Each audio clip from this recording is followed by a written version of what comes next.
Hi, welcome. I'm George Perkovich. I'm Vice President for Studies here at the Endowment. And it's great to welcome you all here. This is a potentially dry topic that is not likely to make it onto CNN and all the debate shows and MSNBC. I doubt the Republican candidates in their debates are going to be asked about the future of the nuclear suppliers group. I actually hope they're not going to be. But it's really, really important. And those of you who are here, I imagine, know why it's important. Otherwise, you wouldn't be here. But recognizing the importance of the nuclear suppliers group gets you about 10% of the way. I think identifying what are the key challenges, the emerging challenges that face the suppliers group as a collective, but each of the participating states is actually fairly complicated.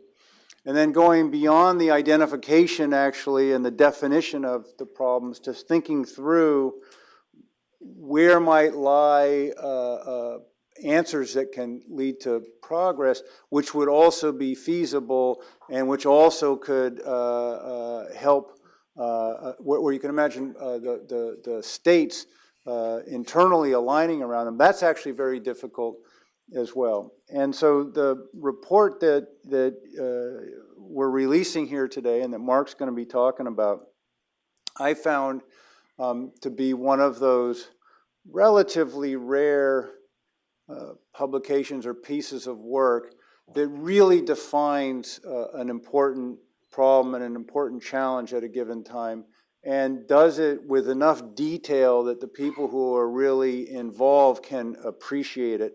They can recognize the complexity that they're dealing with in their work lives, see it in a report, but it's framed in a way that you can follow it and see the logic. And then it offers some ways forward. So it's a report that I'm extremely proud to be associated with. I'm always proud to be associated with Mark, but like I say, this is a really important piece of work. He may be planning to say this, but we also want to thank the government of the Netherlands, without whose support it wouldn't have been possible.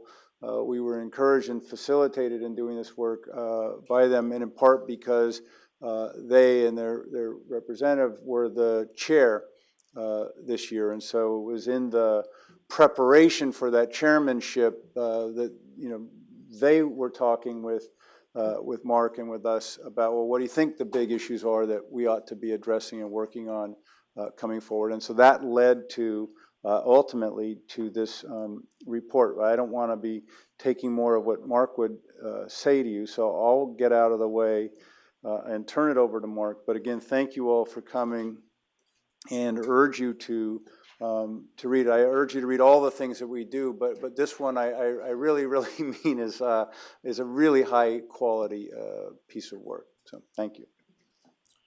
Well, thank you very much, George, for your flattering introduction, and good afternoon.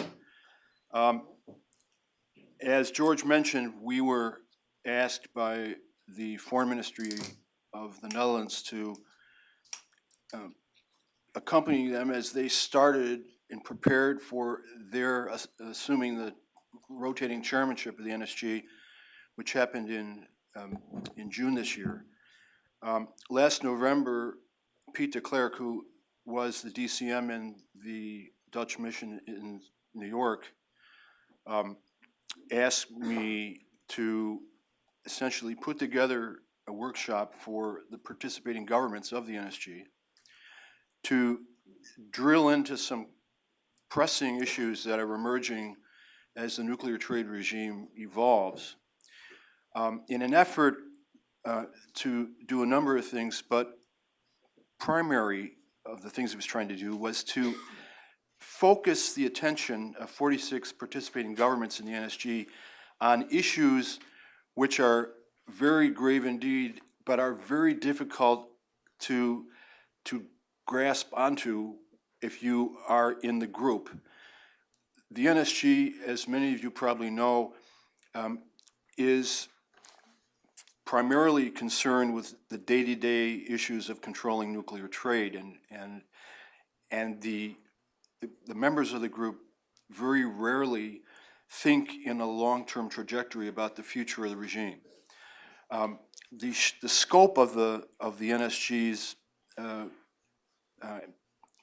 organization, the way it works, also discourage the membership, and especially the chairman, from looking at things in a long-term view, because the rotating chairmanship terminates before, in fact, the next annual plenary meeting of the NSG. So in June, the Netherlands assumed the chairmanship for 1 year and will relinquish that chairmanship at a meeting which will be held in Seattle in the United States next spring.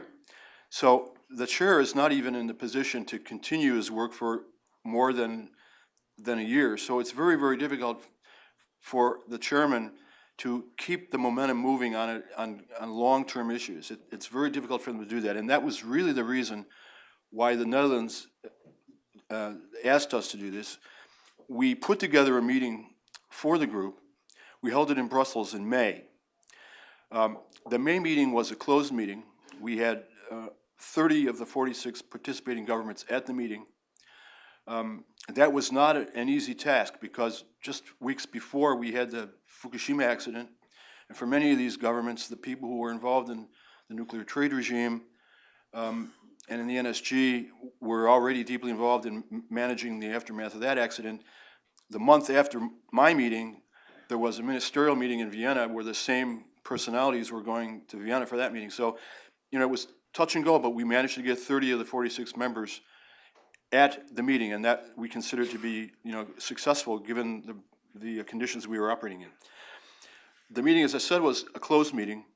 We had an agenda to cover what became sections of the report. The Netherlands asked me to do the meeting, and then we also agreed that after the meeting, I would write a report basically structured around the architecture of the seminar and bringing it forward, and including in the report a compendium of suggestions, advice, proposals that emerged during the discussion. And in the end, when we compiled it all, we had somewhere between 60 and 70 suggestions that were brought forth by people participating in the meeting.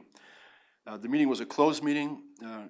When I wrote the report, I relied to a great extent on contributions and interventions made by people attending the meeting, but they were not identified in any way. I compiled the report this summer, and we prepared it for publication, and that's why we're here with you this afternoon. So I'm going to get into the material covered by the report. Some of it is retrospective. We'll go over that very briefly for the benefit of anyone who doesn't know that.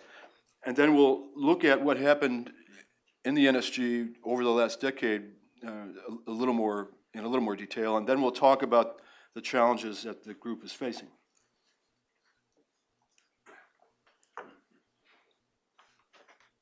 There we go. Okay, so in 1971, the NPT is a reality, and as many of you know, its Article 3 set up conditions under which nuclear activities would trigger safeguards. In 1971, a informal committee, the Zanger Committee, was set up, in fact, to interpret what's in Article 3 in that regard, and it, as you know, stipulated that source material, uranium, thorium, as defined by the IAEA statute, would be subject to safeguards, but also equipment or material especially designed or prepared, EDP, for processing special nuclear material. I underline that because when we get into the future of the NSG, you're going to see that that EDP provision will be significant. 74, India tested. 7 countries, major suppliers, reacted to this by setting up the so-called London Club, an organization body which eventually became the NSG. A few years later, they arranged and agreed upon a number of guidelines which were published as INFCIRC 254. That was it. The NSG never met again until 1991. During this period of time, we went through an expansion of the membership, and then a significant proliferation accident triggered the reconvening of the NSG in 1991, namely the Iraqi nuclear program, which exposed the extent to which a member state of the NPT had violated it by spending billions of dollars on a clandestine nuclear program, which involved extensive international procurement.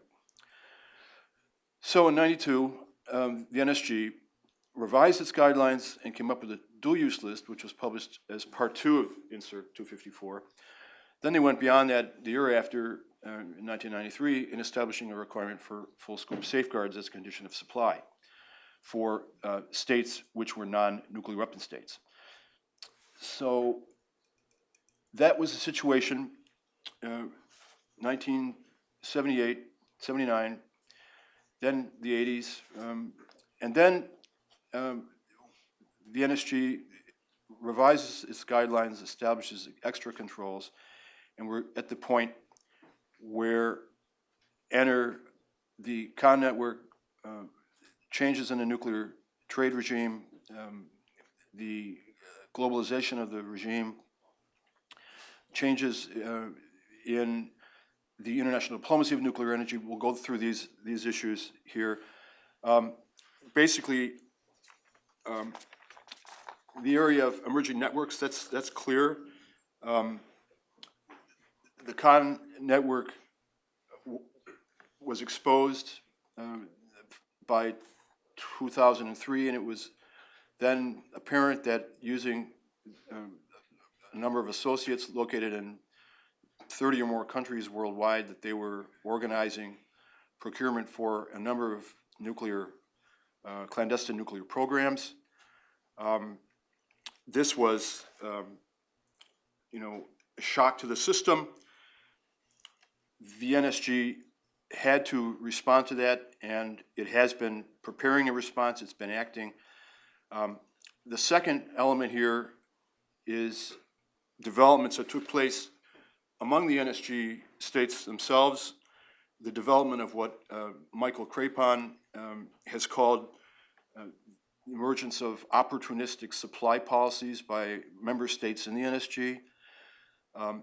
This was another shock.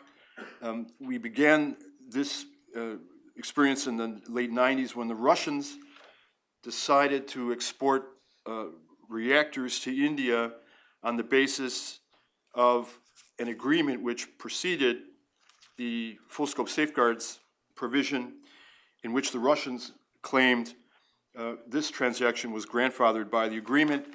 In 1998, led by the United States, NSG members requested from Russia demonstration, bona fides, showing that, in fact, that was the case, that transaction was grandfathered. The Russians didn't do that.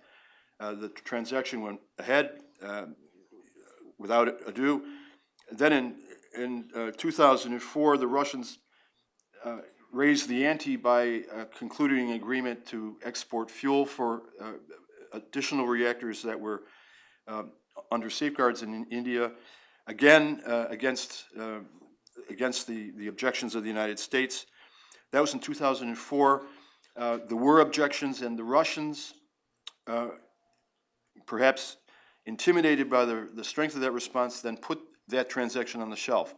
But in 2005, as you're aware, the United States and India announced its budding nuclear trade agreement, and on the strength of that, in 2006, the year thereafter, the Russians then relaunched that initiative, and the fuel export worth somewhere in the neighborhood of $700 to $800 million, went forward without any real objections. The third item on the list here is globalization of the nuclear trade environment. That may be apparent to many of you here, but basically what happened was you're seeing, an explosion in the kinds of nuclear commerce that are taking place in the world. In the past, we're looking at until this time, until about the last decade, we're looking primarily at point-to-point transactions involving a supplier and a recipient of equipment which either was on the list or off of it. But what happened in the last 10 years in reaction to the NSG's response to the Iraqi crisis is inventive supply strategies involving preformed equipment, machine tools to make equipment, off-spec items which were just under the threshold of the lists. The NSG in 2004 then attacked that issue by promulgating a catch-all rule which was designed to catch and stop transactions that were not specifically forbidden under the lists. In addition, we've seen other things that have happened: a proliferation of electronic commerce, technology transfer through the internet, an explosion of countries that are involved in the nuclear trade regime. So this is a globalization issue. This is clearly a challenge. This is what we've seen in the last decade. The last point here, which I'll mention, is a rise in international nuclear equity issues. Basically, from the outset, NSG was always subject to attack from outsiders that it was a cartel, that it was an organization bent on denying trade and preserving the rights of technology holders in defiance of economic development of non-aligned and developing countries. What we've seen in the last decade is a rise of equity issues among the developing countries. The non-aligned movement has come to the fore. They established a chapter in Vienna, which has become very active. It has been, if you will, instrumentalized to a certain extent by Iran in its effort to deflect attention to the investigation of its nuclear activities by the IAEA since 2003. So, this has come to the fore. We've also seen, as that movement moved on, we had a diplomatic disconnect in this area between the Bush administration, which in this area was not very committed to any multilateral diplomacy, and then this administration's rather rough relationship with the IAEA, with NPT members who were very unhappy that, in their view, the Bush administration had really abjured multilateral diplomacy in the nuclear area, and that led to a raising of tension.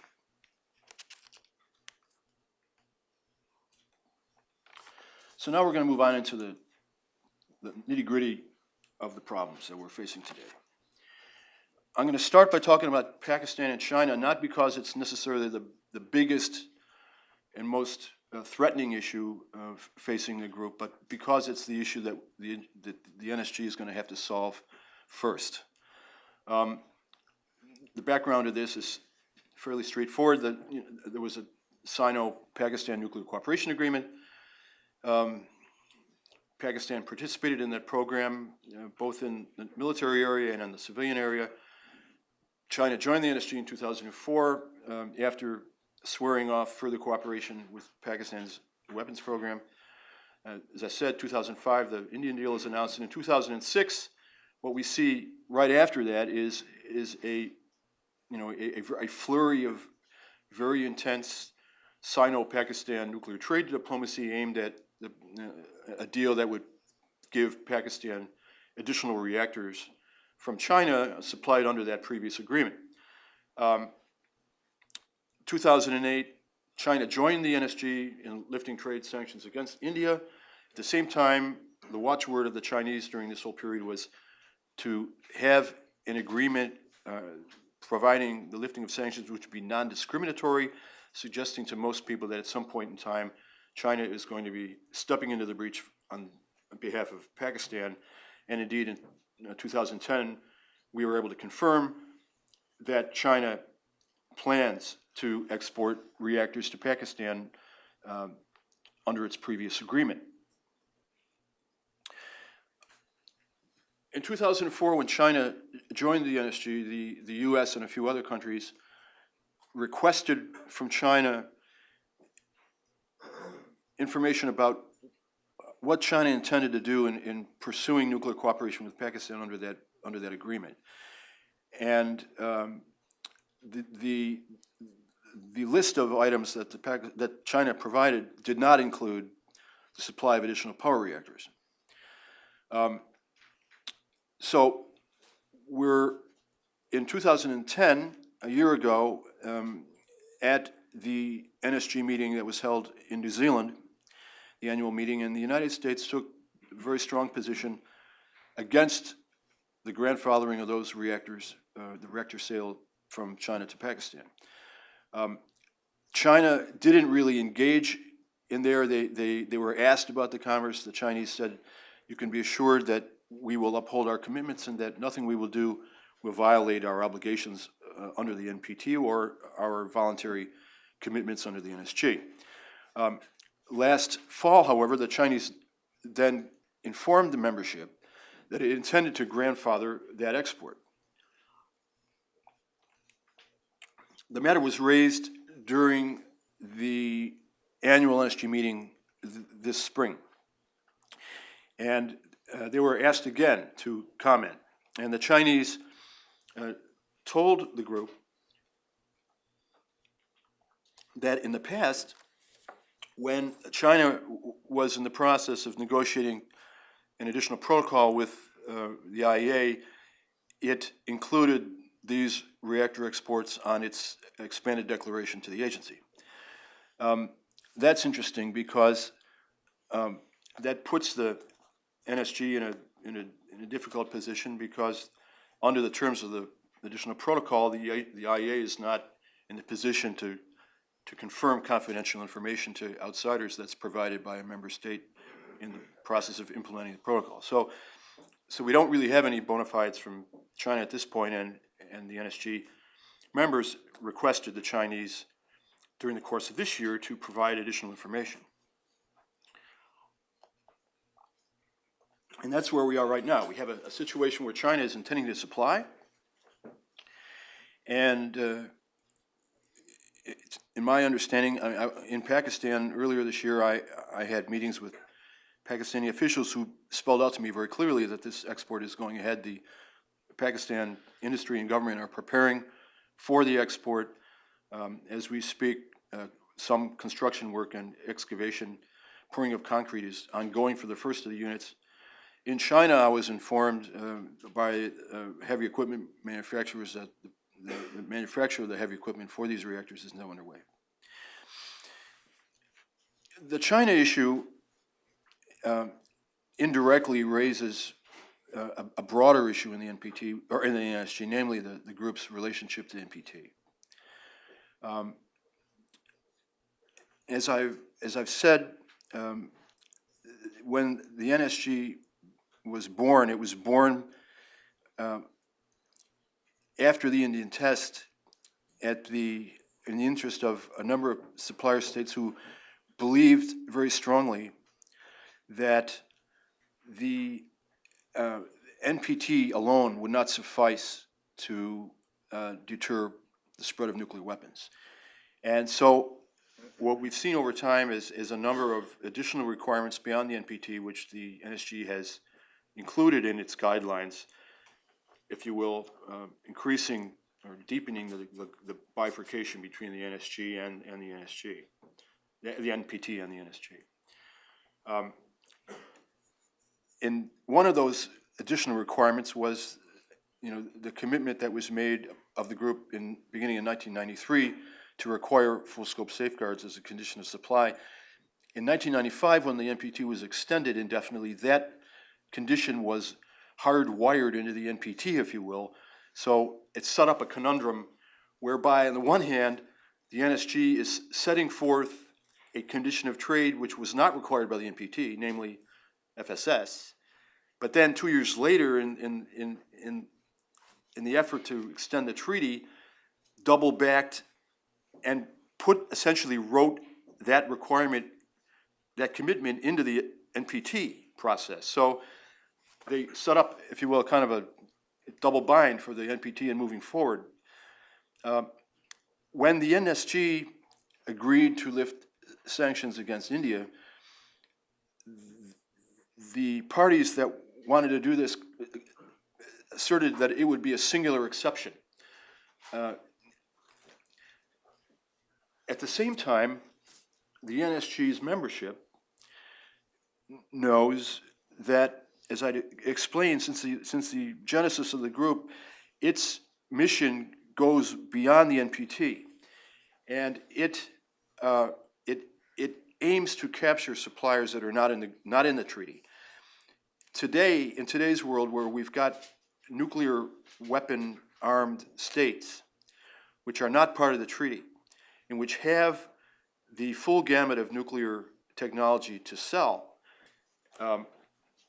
the NSG parties argue that they have to relook at this commitment, and they have to, if possible, adjust it to meet today's conditions. Unfortunately, that brings the group into conflict with the NPT, and there's where we are. So in this process of the discussion, it was an agreement that was made by the NSG to go beyond the treaty, which led to the conditions that China must fulfill. The fact that Pakistan is not an NPT state is the crux here. At the same time, moving further, the United States, in a sense, escalated the urgency of this issue by putting on the agenda of the group its advocacy of Indian membership in the group. India, its sanctions were lifted, but India was still outside of the NSG. The United States now advocates India joining the group, and what we're seeing is the beginning of a discussion about that membership, which, as I indicated, at the behest of the Netherlands government and its chairmanship, we got into a discussion of future membership in the group. And what we did, we had a very lively discussion about how that might be conceived. At the time we were meeting in Brussels in May, the United States State Department was drafting a memo, a thought paper, if you will, on possible future criteria for membership. This paper was not completed, it was not ready when we were meeting, but it was finished, the drafting was finished a few weeks later, and it was discussed during the NSG meeting in Noordwijk in the Netherlands in June. Up until now, because of the delicate nature of this issue, the NSG has considered membership not in terms of criteria, but in terms of factors which could be considered. And now we're moving into a discussion as to whether that approach would be sustainable into the future.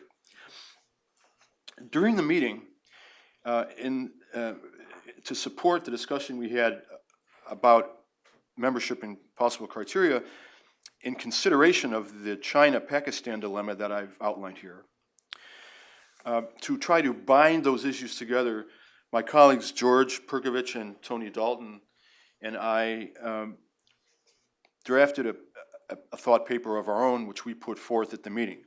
Paper is, by the way, available here for all of you to read. And what we basically came up with was a thought paper that described a criteria-based approach to setting up nuclear cooperation with Pakistan, which would involve a decision by China to suspend its its nuclear cooperation plan with Pakistan for long enough to negotiate terms for an exception for this trade. During this period, the other members in the group could, interact and find ways to incentivize China to do that. One of the pieces of information in the background here is that the Fukushima accident had happened, and the Chinese had announced immediately after the accident that they were going to have, a review of their entire nuclear program and how to move forward after Fukushima. And one of the things that we were able to learn is that it would appear that in the process of that review, China will take a decision and announce that decision soon, probably within the next 3 to 4 months. And part of the results of that review will be a decision by China not to build any of the older reactors, including the design of the reactor which is intended to be built and exported to Pakistan. So this would be an opportunity for China to kind of rebalance its nuclear export plans, including those for Pakistan, and to put this together in a package which could solve some pressing problems. What would this do? What are the potential benefits of doing this? And one of them would clearly be to provide a process to integrate non-NPT parties, not only Pakistan, of course, but India and Israel, and perhaps others in the future, if it were to come to pass, into the nuclear trade regime. And it would provide an avenue to get China's trade with Pakistan into an NSG process, which would be acceptable to the consensus. Pakistan would have to make very firm commitments in a lot of areas to be able to go forward on this basis. There would be, a laundry list that would be up to the members to agree to, which would be the basis on which Pakistan would do this, but it would assure, compared to the situation we're in right now, that any exports to Pakistan from China would take place under conditions which would further sustainability of that program and its security. One of the problems with the Indian deal, which was pointed out again and again, was that that deal did not, in the eyes of many, provide any real non-proliferation benefits, and that the absence of those benefits led to the strong opposition to that agreement by many, many parties. Doing this might be a way to, in a way, redress the balance, particularly if, in parallel with this, the United States intended to go further with a discussion of membership of India. So there might be a way of recouping some of the deficits that were in the original agreement with India. Now, we weren't naive, and we realized that, in addition, there were potential drawbacks here in going this route. One of them, clearly, is the prospect that doing this would aggravate the relationship between the NSG and the non-nuclear weapon states in the NPT, as I explained, particularly under conditions where equity issues in international trade in the nuclear area have come to the fore. And the other potential drawback would be the calculus that the cost-benefit ratio of such a process would be unfavorable, because we would be trying to stop or inhibit a fairly circumscribed amount of nuclear trade through a negotiation, which might turn out to be quite complex and lengthy. So we got into a discussion of this paper, and if you take a copy of the report, which is here, will be available to you after the meeting, you'll be able to see how the discussion proceeded. The membership issue is very, very important because, again, the nuclear trade regime is changing. We're anticipating more nuclear energy. There is, if you will, a trickle-down effect through economic development in many countries that want to have nuclear power. They're anticipating establishing some capability in the production of nuclear goods, both nuclear fuel and in nuclear equipment, at the very least to service nuclear energy programs that they intended to set up. In addition, Of the parties that may join the NPT or express strong interest in doing so are a number of countries which are members of organizations which aspire to become customs unions in the next 10 to 15 years. This is important because on the basis of the EU's status as a customs union, all 27 members of the EU are members of the NSG, whether they have nuclear equipment making capabilities or not. This has raised some equity issues, in fact, in the developing world, where developing member states at the IEA feel that they will have difficulty becoming members of the NSG or getting access to that body, while there are EU members that have no nuclear infrastructure. A few of them, in fact, are politically anti-nuclear, which are in the group, and there are tensions in this area.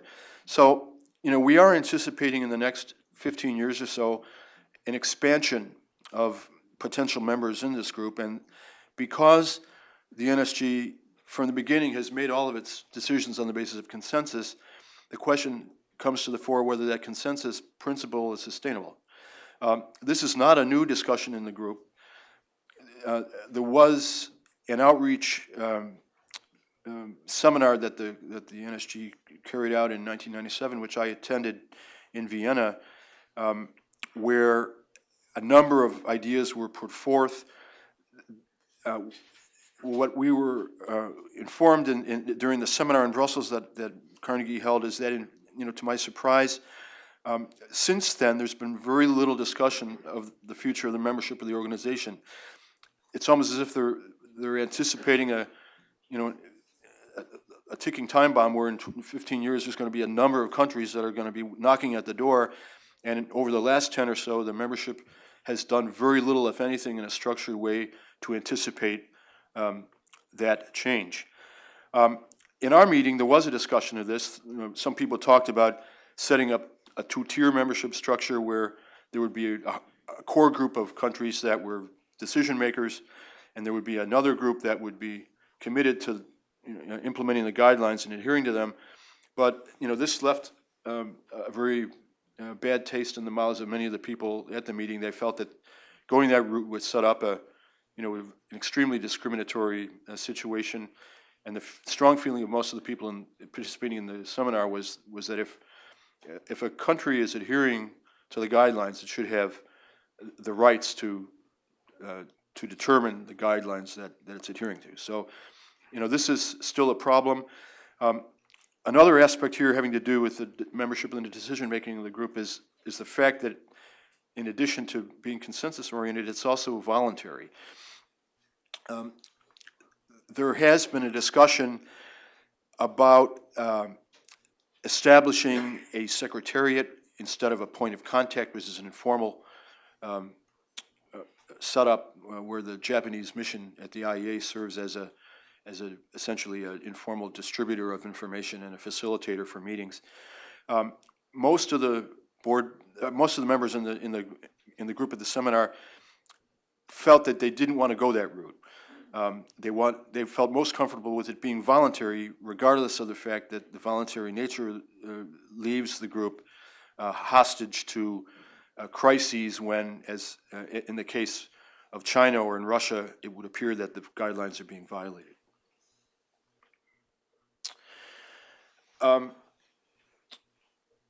The other things we discussed at the meeting, we can go through these one by one. We talked about the adjustment that the group will have to make to globalization of nuclear trade. One of those adjustments is now beginning to be underway. A review of the control lists, which will take place over a period of 3 to 5 years. They're hoping to complete it in 3 years.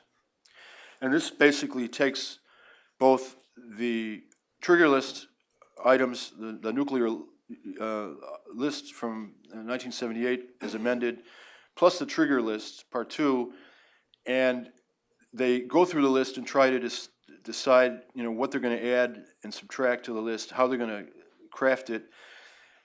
There is a discussion of the possibility that instead of having a dual-use list and a nuclear use list, there may be a single list. This is an option. One of the things that looks to some people in the group as inevitable or highly likely is that this EDP condition that I mentioned before, especially designed or prepared for production of nuclear material, that this condition as a consideration for export licensing under the NSG list will probably be dropped. And that then causes heartburn in the Zanger Committee, because the Zanger Committee, as I mentioned, in 1971 was set up to interpret Article 3 along the lines of EDP. So if the NSG isn't going to use that as a criteria, then it sets up a big question mark about what the future of the Zanger Committee will be, and the NSG will have to deal with that question. There is in this discussion, it's here, which primarily is happening at the expert group level of very wonky nuclear trade technologists getting together and deciding, how many, milligrams or micrometers or, what kind of dimensioning of components and technical specifications for lists. That's the heart of the work involved in this revision. But behind this discussion is a far more philosophical issue which the group will have to address. And that's the question whether they want to move forward in a regime where nuclear trade is becoming more complex and where the volume of nuclear trade will expand. If they want to move forward by adding to the lists, or instead do they want to take the approach, let's leave the lists more or less where they are and concentrate on using the catch-all clause to interdict trade which is off the list. Because when they look into their intelligence files, they see that one of the major developments in nuclear trade regime is that more and more proliferators are turning away from the lists and are trying to procure for their programs by buying non-listed goods. So this is an issue of a philosophical nature that the regime is going to have to address. And they're having to address it because, in part, they're dealing with major challenges of intangible technology transfer, trade activity of trade brokers, and a greater use of transiting in international nuclear trade. We had, during the second day of the two-day meeting in Brussels, we had a considerable discussion about the relationship of the NSG with other multilateral export control arrangements. And this was really a revelation in a way, because we found out that the NSG's participating governments had not systematically looked at this as a possible fruitful way to move forward. But when we looked at it, we had people from participating governments who were there who were also serving their governments in these other regimes, Australia Group, Wassenaar, and the MTCR. We compiled a list of things that were potential areas of mutual collaboration, and we found that all of these regimes have the following characteristics, including the NSG. So membership criteria, control list reviews, catch-alls, outreaches, concern about these new trade developments, a lack of enforcement mechanism, and a commitment to consensus decision-making. All of these aspects are common to these regimes, and we suggested that it would be very worthwhile indeed for NSG to visit these regimes, to cooperate with them, collaborate, and find possible synergies moving forward in solving the problems. And we found, during the discussion, participants suggested that moving in this direction, particularly for smaller countries without a lot of nuclear expertise and a lot of manpower, that sharing this experience would permit them to optimize their personnel allocation in the future. In collaborating with the others, it would provide a check against bureaucratic mission creep. There were examples given where some export control regimes were moving into areas that were already being covered by others, and because they didn't know that, they were, doubling the work and wasting resources. A major area that we singled out for possible collaboration is in the sharing of good practices. This doesn't happen very much in this area. There's a lot of stovepiping. Most of the people that serve the governments in these regimes are techies that are specialized in either nuclear or missile tech or bio, and they don't really share information with each other in any real significant way. And then finally, these areas, outreach, the management of the lists, the definition of noncompliance, a significant issue here, catch-all implementation, cooperation areas of data security, consensus formation, transparency, and significantly, and I'll mention that again, peer reviews. These are all areas where these regimes can work together.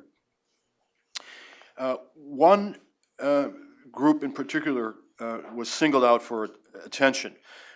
Just before we met in Brussels, the UN Security Council passed resolution 1977 giving the 1540 Committee a 10-year mandate to continue its work and specifically to intensify activities with the other export control bodies in the world, including the NSG.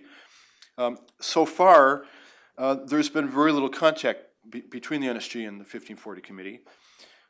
There's a number of reasons for that. It has primarily to do with the fact that the UN membership is very jealous about a UN Security Council committee with a limited mandate exceeding its mandate and overreaching its mandate. So the 1540 people have been waiting for initiatives to come forward, not just from the NSG, but from the other multilateral arrangements.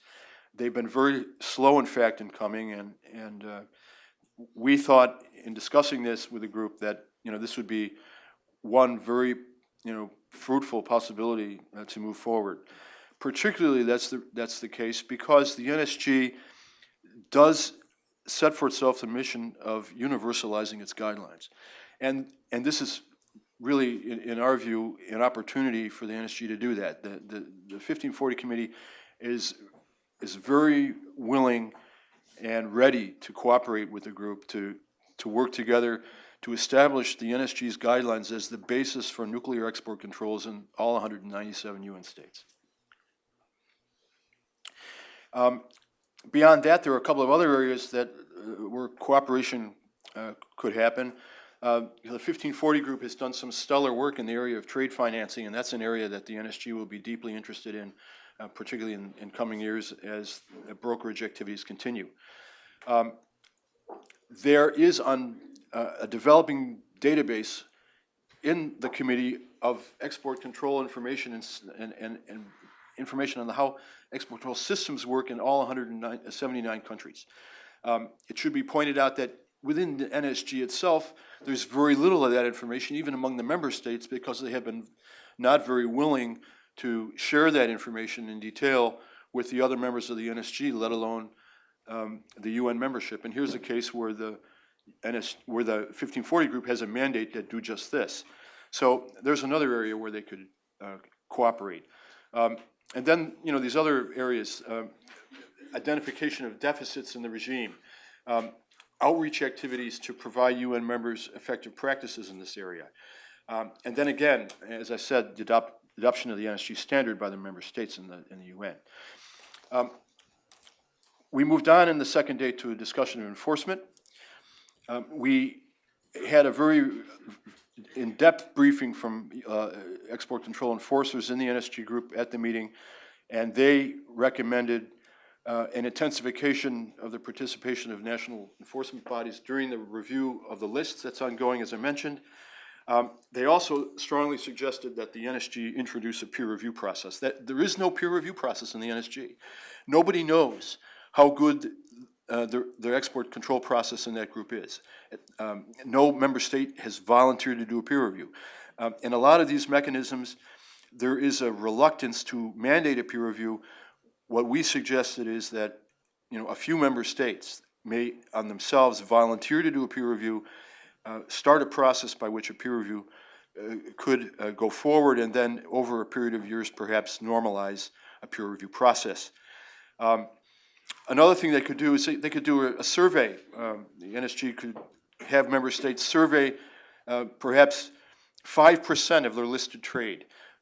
Drill into 5% of that trade and find out if it's effective, and find out if there are things that aren't effective, why not? And share that information with the group. There's very little of this kind of, drilling and probing going on in the NSG. And then, again, there are things going on in parallel with the NSG, PSI, for example, and some other innovative export control activities on the part of the EU, which involve intensive data sharing among the members of those activities that could be helpful for the NSG, because data sharing has been a problem. There's a number of member states that routinely share a lot of data, and there's another group of member states that hardly share any data. So, they have to get into that. And then finally, the last area that we discussed was in the area of transparency and outreach, which really resonated with the Netherlands chairman. The Netherlands seems to be very deeply committed to the issue of transparency and outreach, and are moving forward by sponsoring a working paper which is now being prepared by the group, which, by the end of the year, I take it, will be ready for dissemination. But in the meeting that we had in Brussels, we suggested a number of things they could do. They should review the denial sharing practices of all the multilateral arrangements, because denials are a very political animal. They're not well defined. There's cases where countries, instead of denying, formally denying trade and reporting a denial to the group, they intervene with their intelligence agencies, block a transaction before it becomes an official, formal export license request. Under those terms, it's not considered a denial, and that sensitive information is then denied to the group. So, there has to be a discussion about denial. There's a discussion ongoing as to whether or not denial information should be shared with the IEA. Some states in the group think it should. Other states are reluctant because of the multilateral nature of the agency. We also proposed that the website of the NSG, which you can find when you open up your laptop, is very out of date. There's a lot of out of date information in there. We propose that it should be basically rethought. They could hire a consultant to use it as an outreach tool. There could be a lot of very useful export control information on that website that would be publicly available to the NSG states. All they have to do is, provide a denial, on the site that says that they're not responsible for the content, but the content could be, of great interest to anyone in this area. There also has to be a greater industry outreach. We were shocked to find that in the area of dual-use trade, which is the area which is going to be growing fastest in the next 10 years, most of the people who are involved in that trade have no idea what the NSG does. They're not sensitized about proliferation dangers. They don't do any threat assessments, and that looks like a potential accident ready to happen. So there's another area that we suggested, and then finally, the last point is that we recommended that the group members routinely report to each other on their own export control systems. So far, there is no reporting requirement, and there's very little information in that area coming across. So that basically summarized most of what we did during the meeting, and I'll leave it at that, and then we can open the floor for discussion. Thank you. Okay, thank you, Mark, and all of that's fleshed out in the report. Let me now open it up for discussion. If you want to ask a question, then when I call on you, identify yourself. That would be preferable. Here's Zoe in the front. He's always the first. Thank you very much, Raghuveer Goyal, India Global and Asia Today. My quick question is that what is the future of U.S.-India civil nuclear agreement, which was earlier opposed by Australia, but after President Obama's meeting with the Australian Prime Minister and with the Prime Minister of India, and I think they said they are going ahead with India. And finally also, do you think that this outdated or new technology might go in the wrong hands of terrorism because of some of the rogue nations And if the AQ Khan issue ever came up during the meeting, or his shop is still open or closed? Thank you. Well, the Indian deal is is in process. It's now 3 years behind us. The question in our mind is looking in from the outside, is the glass half full or half empty? We've seen India work very hard to make sure it gets access to uranium. They appear to be doing that. In the minds of a lot of people, that was one of its primary nuclear objectives.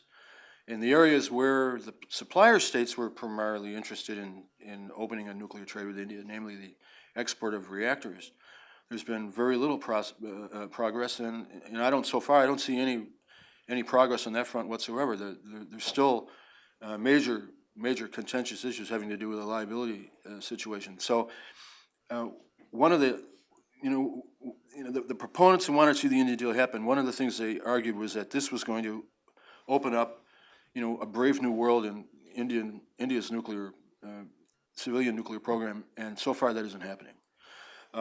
George, did you want to add anything to that? Now, on the issue of terrorism and AQ Khan, I mean, the Khan network that was one of the shocks to the system, that puts the NSG where it is right now. The network, the top of the network, if you will, the people that were identified, the most egregious proliferators of these items to these programs, since the 1980s and as late as 2003, maybe 24 of those perpetrators have been put out of business. But as we know, the technology and the know-how in this area is fungible, and we have every reason to believe that nuclear information, which is in the form of technology blueprints, CDs, whatever. Some of the most egregious transactions of the Khan network did not involve equipment, but involved technology, and we can only assume that this technology, in the form of blueprints or CDs, is out there. When I asked Western officials about this issue, what is the network shut down? The answer is no.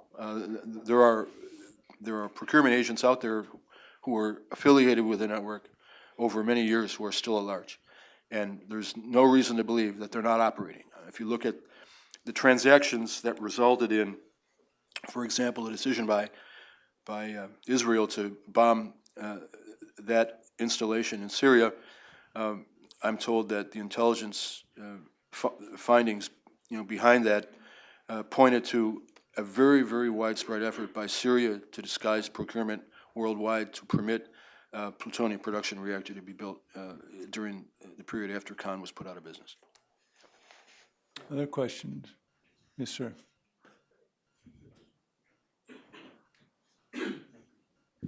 Yes, hi, Jim Ostroff with Platts Nuclear, and I'd appreciate if you could just elaborate a bit on the outreach to industry, what the situation is today, why that may pose problems or hazards, and why it may be of more concern in the next 5, 10, and 20 years.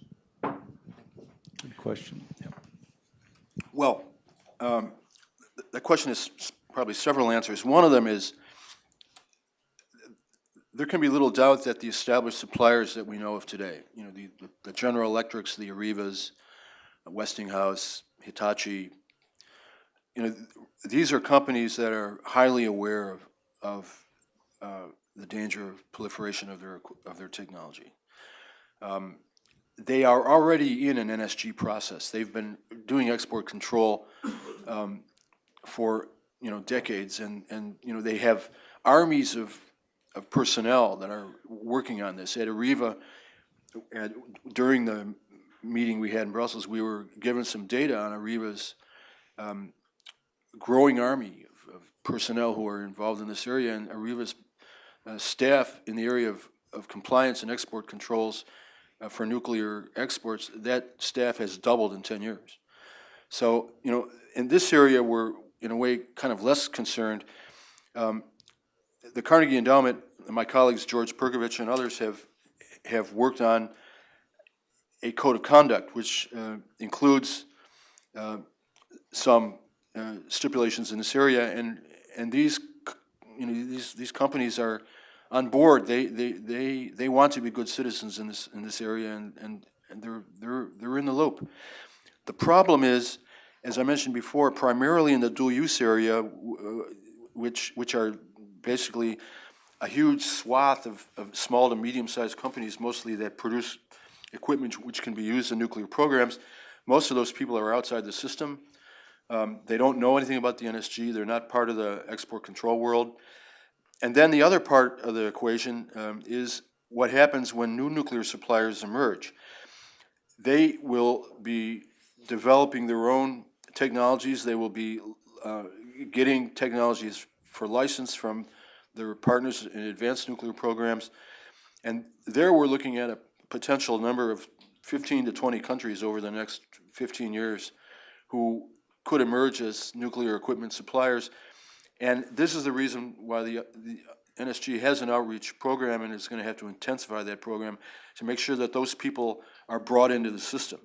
And that is also the reason why this issue that I mentioned with Pakistan is on the agenda, because, as I said, the NSG, its mission is not limited to states in the NPT.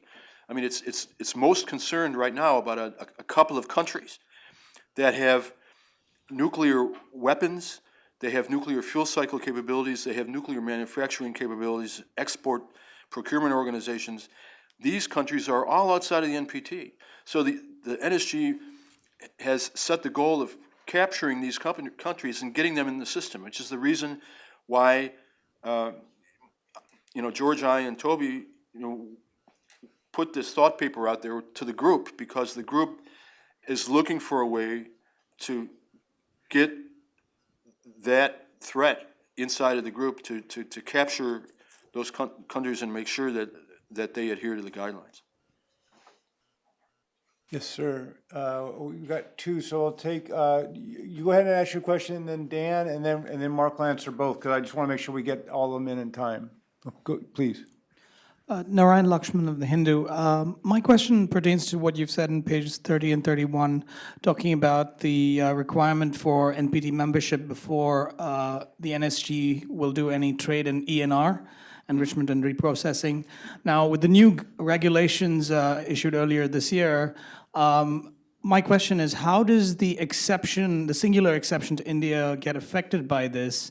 And has there been any ENR trade so far? And if so, what's the future of that? And secondly, on the flip side, how is the China-Pakistan issue going to be affected again in the context of ENR?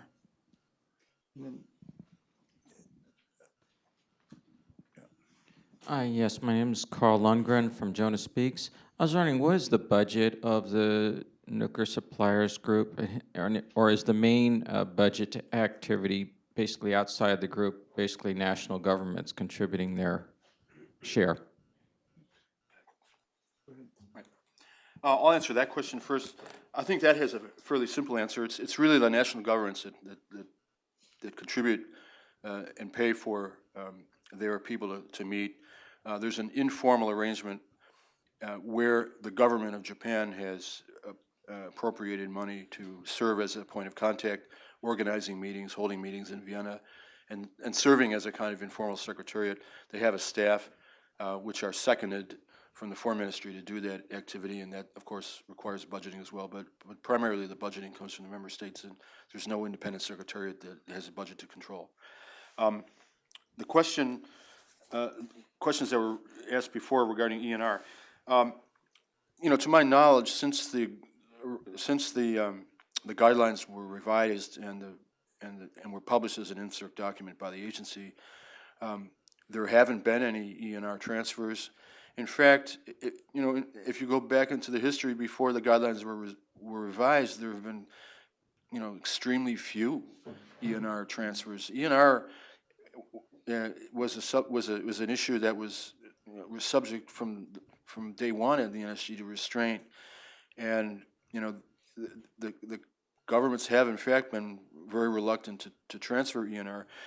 There's one kind of burning issue on the ENR plate right now, and that is how the guidelines are going to be interpreted. And my understanding regarding India is that most of the governments that I know, and I believe people in the chairmanship have suggested in interviews that have been published that would appear that it was clear to India from the beginning that NSG and NPT membership was going to be a criterion for them to have to meet to get an ENR. That was clear to them at the time the exemption was made. It was spelled out by officials in the State Department previous to the exception. As far as China and Pakistan are concerned, I don't see any ENR transfer taking place there. I think that would really be a red line that would, prompt a great deal of objection far beyond the issue of the power reactors. The transfer of the power reactors from China to Pakistan is not, in the most limited sense, a proliferation issue. These are reactors that would be supplied under safeguards under any event. If it were a fuel cycle facility or it was an ENR-related transfer, that would be completely different. If China were to transfer ENR to Pakistan through its nuclear cooperation agreement, I think that would cause a serious crisis with very serious objections in the group. Very quick follow-up. After this process, the State Department did say that it's going to stand by the exception made to India in the context of ENR. So what you're saying suggests that that statement isn't valid? Well, Mark's going to answer that, but I also, from another government that wasn't the U.S. government, also made clear what Mark just did, which is that that India was informed that, notwithstanding the exemption, that the NSG was working on ENR guidelines prior to 2008 and would continue to work on them, and that what would be produced in that working on the ENR guidelines would apply to India. And the Indians were told that in advance consistently, which is what Mark said. That's But my this is understanding. from a non-US government person.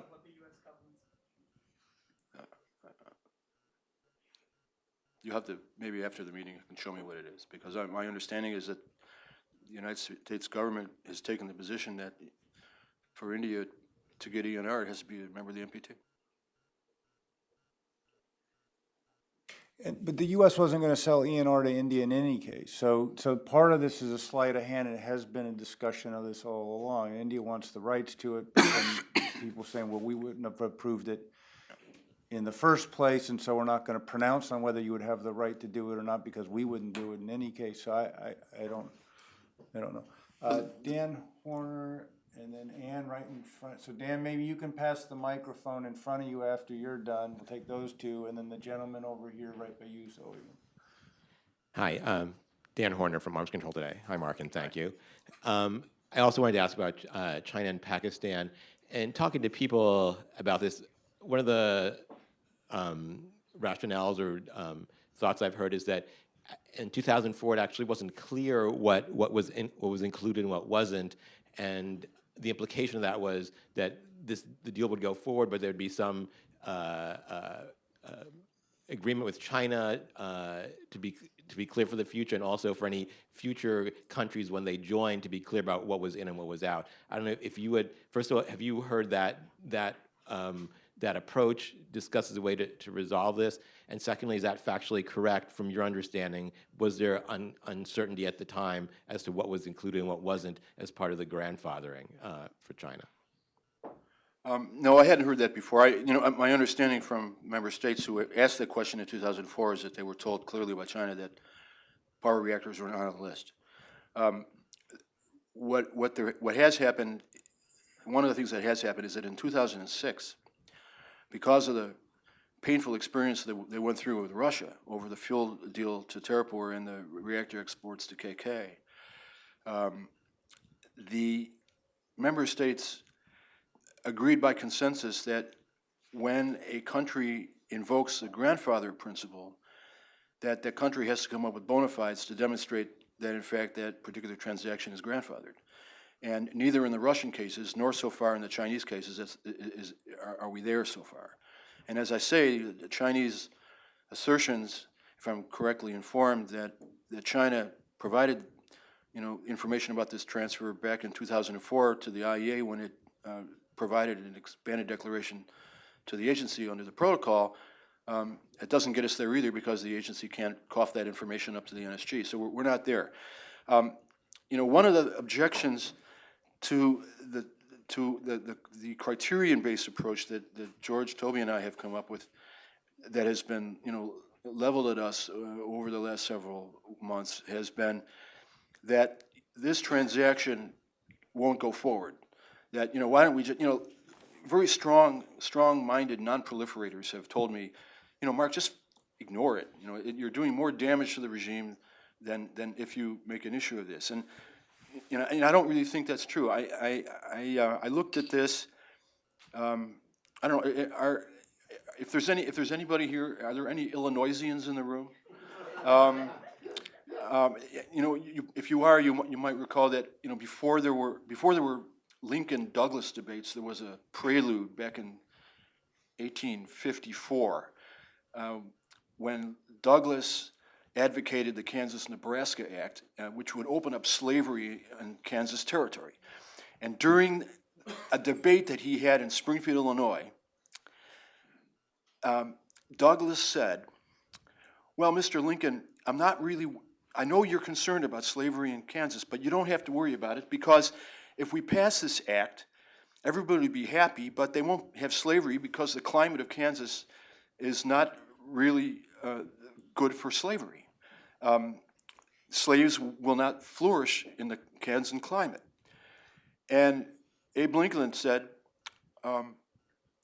Judge Douglas, I think that's a lullaby. And I think this is a lullaby. I think, we can't assume that China is not going to export those reactors. As I said, I was in Pakistan, and I learned about the preparations that Pakistan is making for this transaction. And then I went to China, and I got an earful from people from the component makers that are setting up the heavy equipment to be exported. So this is a transaction that, in another context, we discussed in the report that we circulated back in the spring, that this is a transaction that has many motivations, including strategic ones for China that don't really have a lot to do necessarily with commercial motivations, and for that reason, I think it would be a mistake to assume that this transaction wouldn't go forward, if we just ignored it. And I really think, and many of the people that attended the meeting that we had in Brussels, almost without exception, expressed the view that if the NSG doesn't solve this problem with China and Pakistan, they're going to have a serious credibility deficit they're going to have to work on. So they are, they really are on notice that they have to come up with an answer to this. Thank you. Anne Penketh from BASIC, British American Security Information Council. Mark, I was very struck by your description of how the NSG actually operates in terms of chairmanship, the membership, the consensus rule, and things like that. Are there any? It sounds like it's ripe for reform, but are there any chances of that? Well, that's kind of where we're headed. But the question is,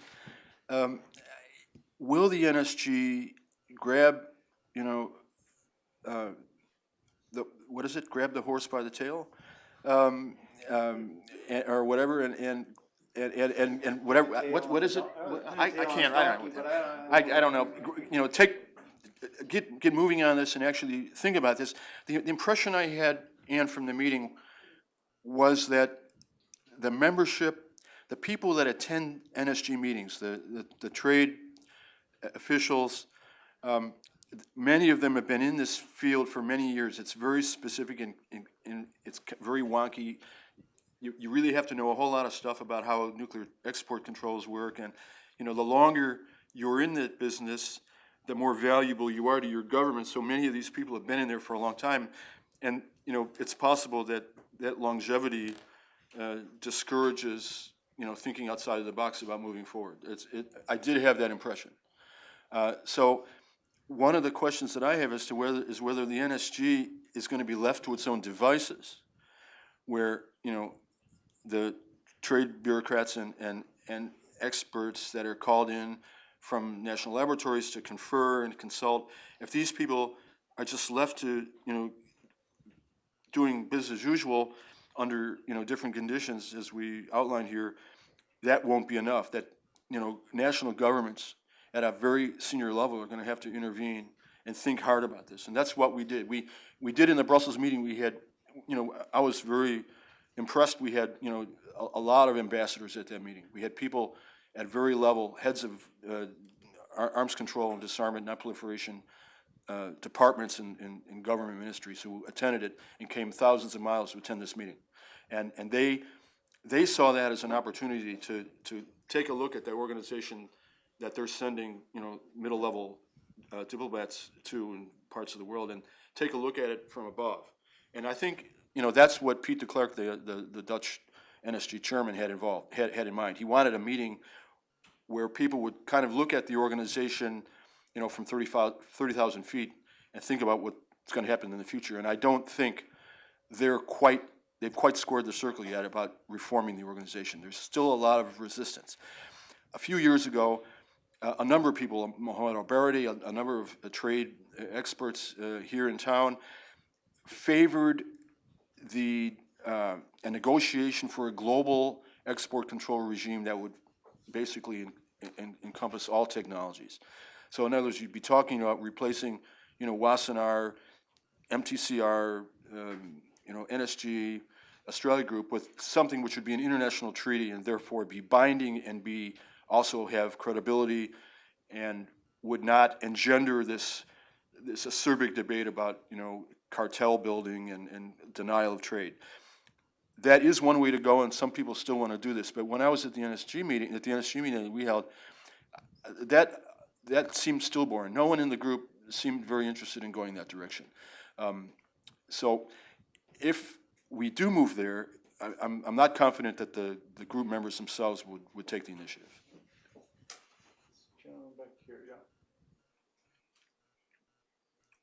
Hello, I'm Gene Bai with the Government Accountability Office. Back in the spring, we had the Carnegie conference, and we had somebody from Leipold Vacuum, or whatever they are now, talking about how industry and I believe it was Intel groups within countries needed to work together more closely to stop proliferation, sales before they ever reached the point of going in for a license. Now, the question I didn't ask then, but I'm going to ask now, is if you do that, you get rid of the possibility of a denial of a license entirely, and the transaction never gets reported to the NSG, and the relatively ineffective denial reporting process of all of the multilateral export control regimes gets weakened even farther. Now, it sounded like the NSG might be thinking about trying to strengthen the denial reporting process. How does Carnegie sort of square where these two tangents come together, or is there any thought of, trying to square that? Could you repeat what you said in the beginning about the first? I mean, I discussed the problem here where countries would avoid a denial reporting requirement or obligation by, George probably remembers the person better than I do. Yeah, although I'm forgetting his name, but I'm remembering vividly the session, and what he was talking about, the leader of the company was talking about, they get inquiries. So it's way before a request for a license or whatever. They get inquiries. Right. They have a database. They can look at it and say, wait, that's a shady front company, and just say, we're not interested. Then they can pass. They can do that, number one. Number two, they can then pass the fax or whatever, the email that was the inquiry to governments and say, you might want to know that these guys are out there trawling around looking for stuff. Still not a denial, which is kind of going to your question.